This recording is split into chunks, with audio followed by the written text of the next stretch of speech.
जय गुरु जी। शुक्राना गुरु जी, अनंतम अनंतम शुक्राना गुरु जी का। कोटि कोटि प्रणाम गुरु जी को और सभी संगत को भी। जय गुरु जी, जय गुरु जी। संगत जी, आज का सत्संग हमें ऑडियो फॉर्म में मिला है जो आप सबके साथ शेयर किया जाएगा।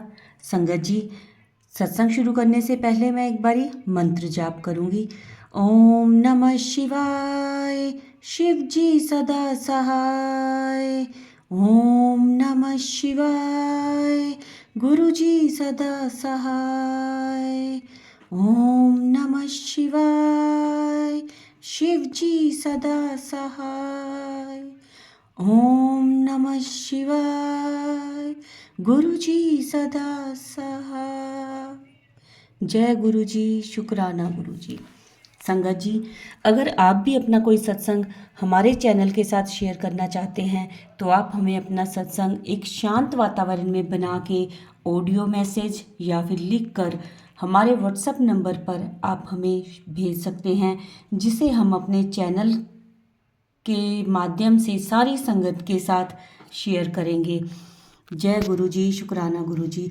संगत जी, सत्संग को पूरा सुना करें शुरू से लेकर अंत तक, क्योंकि सत्संग में गुरु जी की ब्लेसिंग्स होती हैं। आधा अधूरा सुनोगे तो आधी अधूरी ब्लेसिंग्स मिलेंगी। चलिए सत्संग शुरू करते हैं अब। जय गुरु जी, शुक्राना गुरु जी। जय गुरु जी संगत जी। मेरा नाम रजनी है और मैं चंडीगढ़ से हूँ। ये मेरा शुक्राना सत्संग है।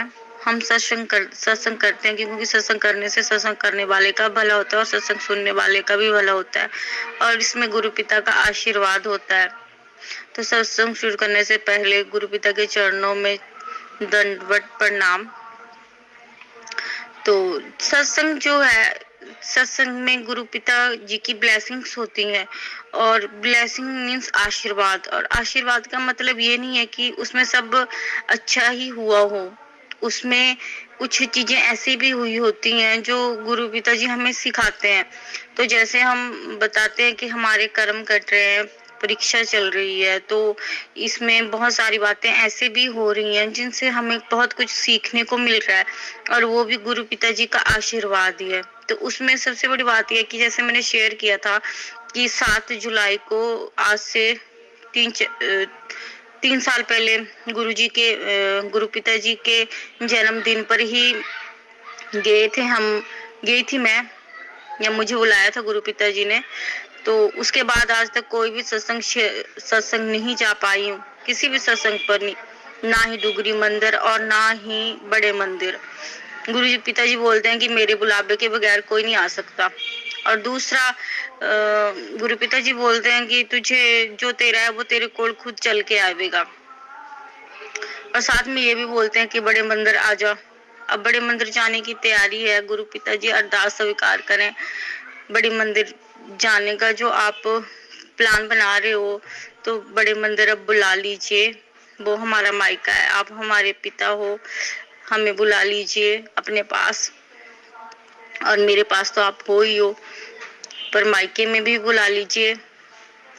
और गुरु पिता जी ये जो बड़े मंदिर बार बार बुला रहे हैं, ये भी गुरु पिता का एक आशीर्वाद दिया। तो इसके लिए गुरु पिता जी का बहुत बहुत शुक्राना, अनंतम शुक्राना। और साथ में यहाँ पे बात ये हो रही थी कि जैसे सारे सोचते हैं कि डुगरी मंदिर जाएं और बड़े मंदिर जाएं या गुरु जी के सत्संग में जाएं। तो सबसे बड़ी बात यह है कि गुरु जी इस ब्रह्मांड के मालिक हैं, इस संसार के मालिक हैं। तो जैसे गुरु पिता ने हमें शिक्षा दी है कि सब जगह मैं ही हूँ, मीन्स ज्योत एक है, रूप अनेक है। तो जो भगवान है वो एक ही है। तो जहाँ भी हम माथा टेकेंगे वो गुरु जी ही हैं, सब में गुरु जी ही हैं। तो जरूरी नहीं है कि गुरु जी का जो सत्संग हो रहा है वहां पे ही गुरु जी हैं। जो मान लो जैसे आज मंडे है और भोले बाबा के मंदिर का दिन है आज, तो वहां पे जो सत्संग चला होगा, जो भजन कीर्तन चले होंगे, वो भी गुरु जी के ही सत्संग है। तो गुरु पिता ने मुझे ये सिखाया कि ये भी ऐसे भी सत्संग ही हैं ये भी। और यहाँ पे जाओगे, यहाँ पे भी प्रसाद खाओगे, यहाँ पे भी भजन कीर्तन करोगे, तो वहाँ पे भी मैं ही होता हूँ। और गुरुद्वारा में जाओगे, गुरुद्वारे में किसी गुरु जी का जन्मदिन है, कोई फंक्शन है, या डेली जो भी भजन कीर्तन होते हैं, जो भी सत्संग होते हैं, वहाँ पे गुरुजी ही विराजित होते हैं। तो वहाँ पे जाके भी मेरी ब्लेसिंग मिलती है। और जैसे आजकल प्रभात फेरी चली हुई है, तो प्रभात फेरी में भी गुरुजी ही होते हैं। आज सुबह क्या हुआ कि हमारे पड़ोस में प्रभात फेरी किसी ने बुलाई अपने घर पे, तो मैं बाहर झाड़ू लगा रही थी, मुझे इतना पता नहीं है, तो मैंने सोचा कि हमारे घर में भी आना होगा। मगर वो पड़ोसियों के घर में गए, वहां उनके बच्चे खड़े हुए थे फूल लेके, फिर गुरु ग्रंथ साहब जी को अंदर लेके गए, और पीछे से मैं भी चली गई, गुरुपिता का बुलावा होगा। फिर अंदर जाके बैठ गई। सब मुझे देख के हैरान थे कि ये कहाँ से आ गई। और थोड़ी देर में मेरी सासू माँ भी आ गई।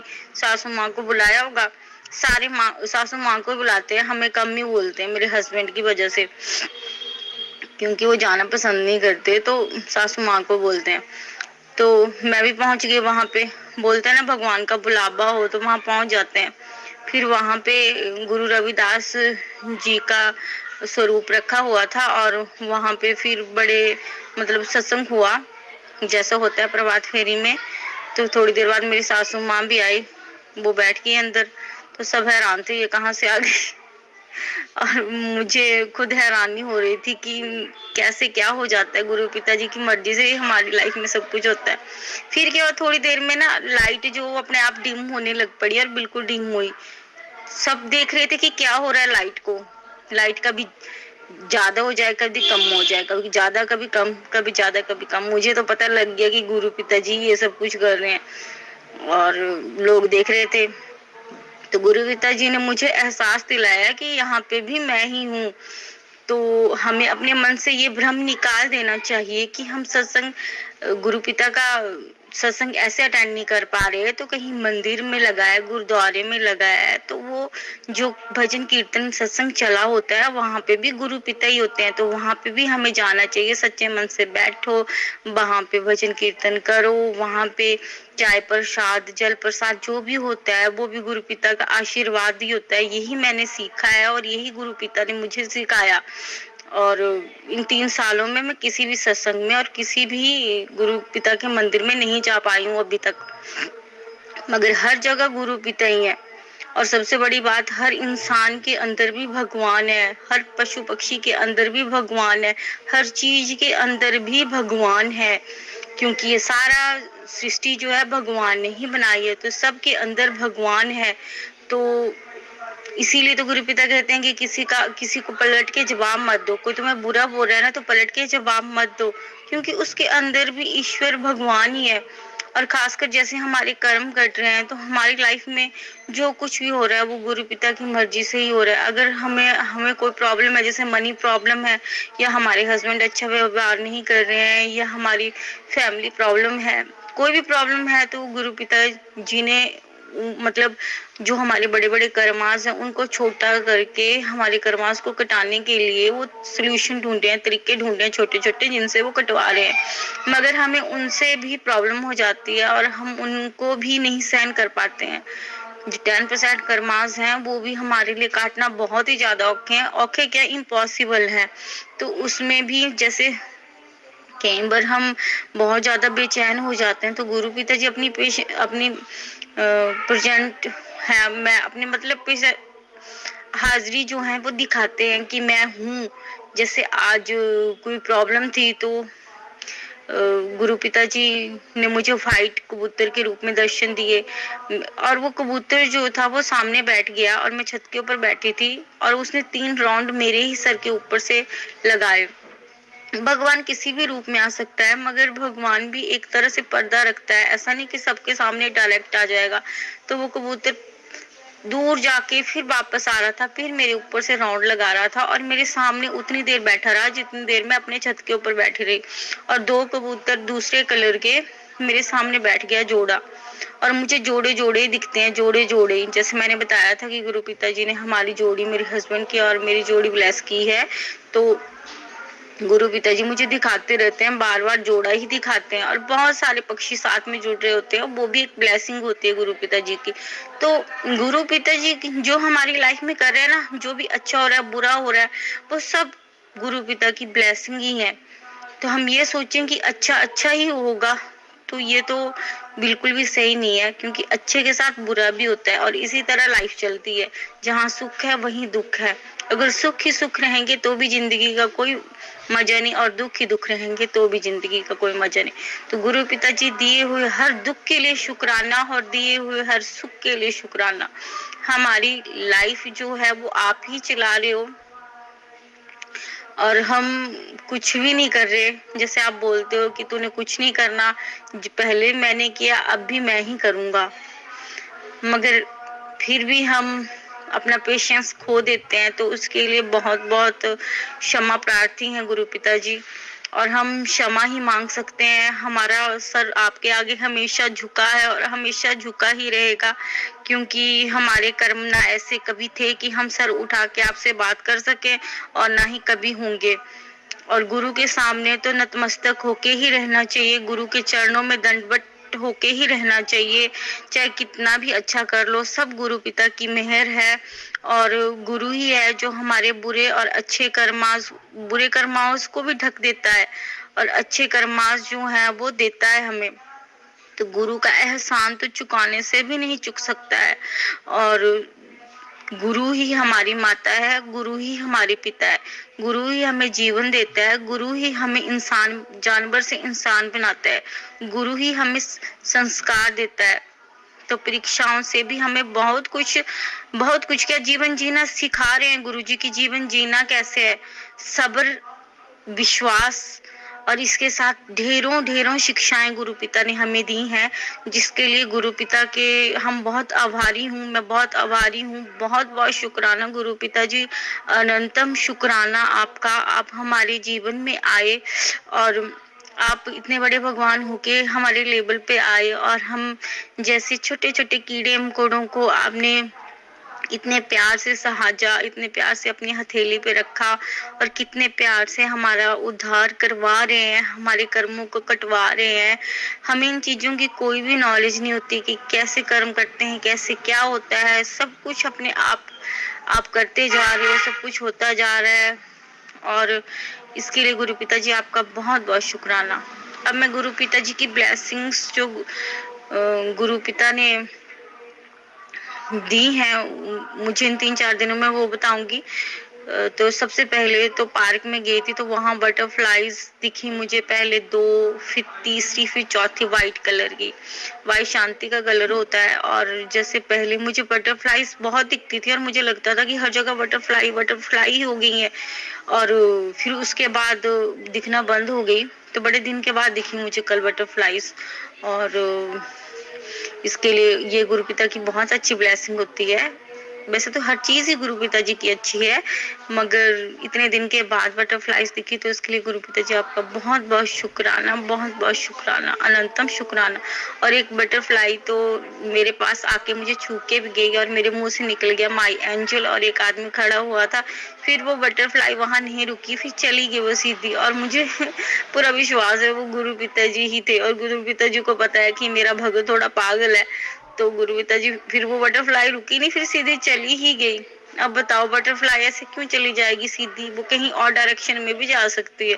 तो गुरु पिता जी हमें अलग अलग रूपों में आते हैं हमारे पास, हमें ब्लेस करने के लिए। तो गुरु पिता जी आपका बहुत बहुत शुक्राना, अनंतम शुक्राना, मेरे प्यारे प्यारे डैडू जी।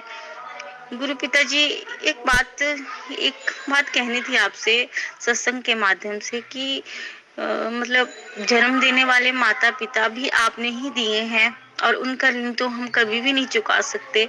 मगर जब जिन्होंने जन्म दिया उनका ऋण हम नहीं चुका सकते, तो आप तो हमें कितने जन्म दे रहे हो और कितना सब कुछ दे रहे हो, आपका ऋण हम कैसे चुकाएंगे? आपका ऋण हम कभी चुका ही नहीं सकते। बस ये जो शुक्राना एक माध्यम है, बस एक शुक्राना ही एक ऐसा माध्यम है जिसके माध्यम से हम आप शुक्र बोल सकते हैं, थैंक्स बोल सकते हैं, और उसमें भी हमारा ही भला है। तो मुझे तो नहीं लगता कि कोई भी ऐसा माध्यम जिसके माध्यम से हम आपका ऋण चुका सकें। सब कुछ आपका ही है, हम भी आपके, आप हमारे। जैसे शुरू में मुझे टेलीपैथी से लिख के आया था कि तू है मेरा, मैं हूँ तेरा। तो बस यही है कि आप हमारे हो, हम आपके हैं। और हम, हमारे ऊपर, जब हम आपके हुए तो हमारा सब कुछ भी आपका ही है, अच्छा भी बुरा भी, हर चीज। और आप हमारे हो, इसीलिए गुरु पिताजी, लव यू सो मच। हम आपको दे सकते हैं सिर्फ प्यार प्यार प्यार, और वो भी निस्वार्थ प्यार बनाने में बहुत ज्यादा समय लगता है, बहुत साल बीत जाते हैं निस्वार्थ प्रेम बनने में। और बस आपसे यही अरदास है कि वही प्रेम बनाए, निस्वार्थ प्रेम, जिसमें किसी कोई चीज पाने की चाह ना हो। चाह हो तो बस प्रभु का प्रेम पाने की चाह हो, बस आपका प्यार पाने की चाह हो, पिता का प्यार पाने की चाह हो बस। तो गुरु पिताजी ये ब्लेसिंग भी अपनी दें कि निस्वार्थ प्रेम करना सीखें हम, हमारे अंदर इतना धीरज आ जाए, इस स्टेज तक पहुंच जाए कि हम आपसे निस्वार्थ प्रेम करें, जिसमें कोई मांग ना हो, कोई डिमांड ना हो। और गुरु पिताजी ने फिर मुझे वाइट कबूतर के रूप में कल भी दर्शन दिए थे, और आज भी एक, जो मैंने बताया कि वाइट के रूप, कबूतर के रूप में दर्शन दिए, सामने बैठा हुआ था कबूतर। और एक कबूतर मुझे वाइट और दिखा था, फिर पता है आपको, वो कबूतर जो एंड में कहीं दूर उड़ के चला गया, तो वो भी गुरु पिताजी ही थे। गुरु पिताजी किसी भी रूप में आ जाते हैं, और गुरु पिताजी बोलते हैं मैं तुम्हारे साथ एक नहीं अनेकों रूप में चलता हूँ। और साथ में गुरु पिताजी घर भी आते हैं। तो कल मुझे मैसेज आया था कि मैं तेरे घर आऊंगा, फिर शाम को कुछ ऐसा था कि मैं सो गई, फिर गुरु पिताजी ने बोला मैं तेरे घर आया था, मगर तू, मैं बार बार तेरे घर आता हूँ पर तू मुझे पहचान नहीं पाती है। तो गुरु पिताजी सॉरी, हम मतलब पहचान पाना इतना मुश्किल है कि पहचान ही नहीं पाते हैं।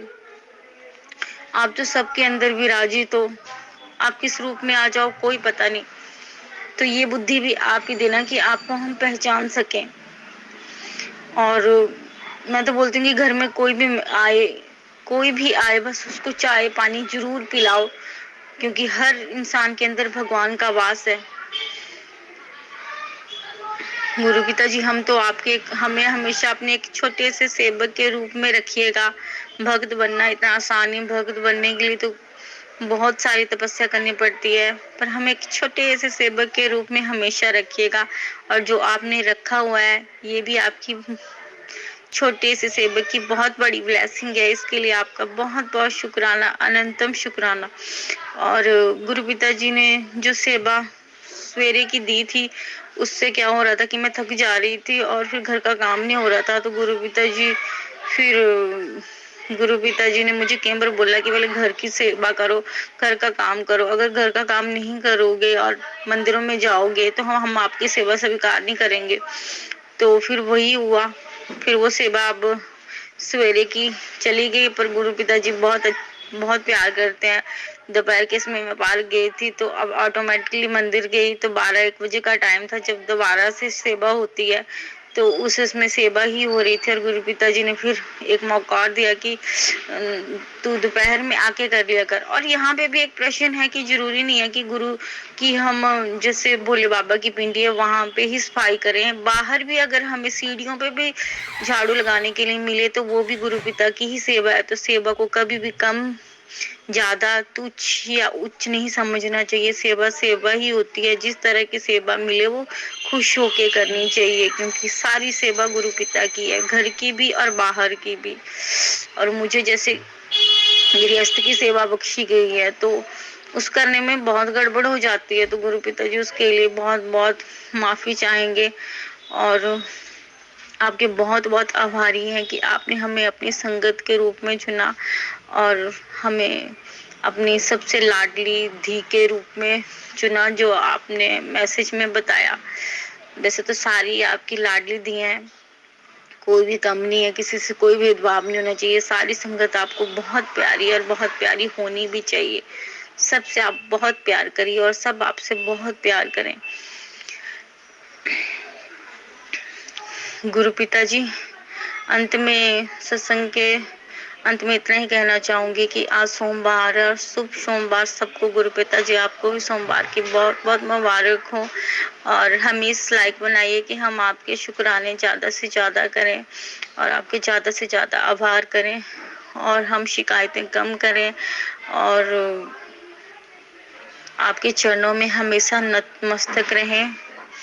तेरियां चरणां च मेरी अरदास दाता, तेरियां चरणां च मेरी अरदास दाता, कि हर पल बनिया रवे तेरा मेरा प्यार दाता, हो तेरियां चरणां च मेरी अरदास दाता। तो अंत में ना कहना चाहूंगी कि इसका मतलब ये नहीं कि आप जो मैंने बताया कि गुरु पिता के सत्संग या मंदिरों में जाना छोड़ दो, ये उनके लिए है जो बेचारे जा नहीं पा रहे हैं या जो जाते हैं उनके आसपास भी हैं तो वो उसे भी अटेंड करें, क्योंकि सब जगह गुरु पिता ही है और सब जगह गुरु पिता की ही ब्लेसिंग्स हैं। तो अंत में अगर सत्संग करते हुए मेरे से कोई गलती हो तो मुझे गुरु पिता जी क्षमा करिएगा, संगत जी क्षमा करिएगा। जय गुरु जी, शुक्राना गुरु जी। संगत जी, बहुत ही प्यारा सत्संग था आंटी जी का, बहुत ही प्यारा। जय गुरु जी, शुक्राना गुरु जी, अनंतम अनंतम शुक्राना गुरु जी का। संगत जी, वीडियो को लाइक करें, शेयर करें, चैनल को सब्सक्राइब करें। अंत में मैं करूँगी मंत्र जाप। ओम नमः शिवाय, शिव जी सदा सहाय। ओम नमः शिवाय, गुरु जी सदा सहाय।